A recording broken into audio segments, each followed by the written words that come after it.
আধিপত্যবাদ বিরোধী শক্তির প্রতীক।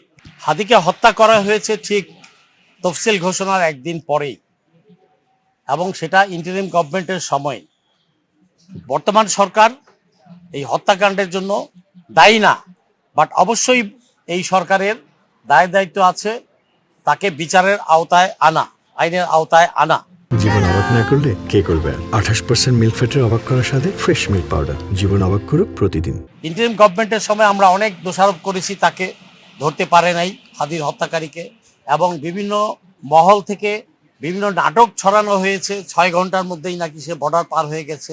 আসলে সে যায়নি, সে দেশেই হয়তো ছিল। পরবর্তীতে সুইটেবল কোনো সময়ে সে হয়তো ওই পারে চলে গেছে, বা কেউ তাকে ওই পারে পাঠিয়ে দিয়েছে। আমরা দেখেছি 47 সাল থেকেই ভারত, যে ভারতকে আমরা আধিপত্যবাদ ভেঙে দিয়েছি এই জুলাই আন্দোলনের মাধ্যমে, আমাদের দুধের বাচ্চারা আন্দোলন করে আপামর জনতাকে সাথে নিয়ে সেই আধিপত্যবাদ শক্তি অর্থাৎ ভারত থেমে নেই। 47 সাল থেকেই দেশ বিভাগের পর থেকেই তারা আবার চেয়েছে এই পূর্ব বাংলাকে কিভাবে এক করা যায়, তাদের করদার্য বানানো যায়। স্বাধীনতা আমরা 71 সালে পেয়েছি, কিন্তু জনমানুষের অর্থনৈতিক মুক্তি, সামাজিক মুক্তি, মানবতা, এগুলো কিছুই সাধারণ মানুষ পায়নি।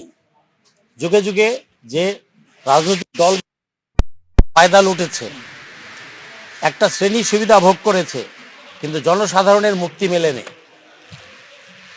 শহীদ রাষ্ট্রপতি জিয়াউর রহমানের যে 4টা বছর ছিল, সেই 4 বছর ভারতের আধিপত্যবাদ থেকে আমরা মুক্ত থাকতে পেরেছি। এর আগে এবং পরে সব সময়ই, ইভেন 24 পর্যন্ত আমরা ভারতের দ্বারাই শাসিত হয়েছি বলা চলে। কারণ গত 16 বছর প্রশাসনের এবং রাষ্ট্রের সকল যন্ত্রাংশে এই ভারতীয় রয়্যাল এজেন্টরা, তাদের এদেশীয় দালালরা বসাচ্ছিল, তাদের পারপাস সার্ভ করেছে। মানে ইভেন মিডিয়াও বাদ যায়নি।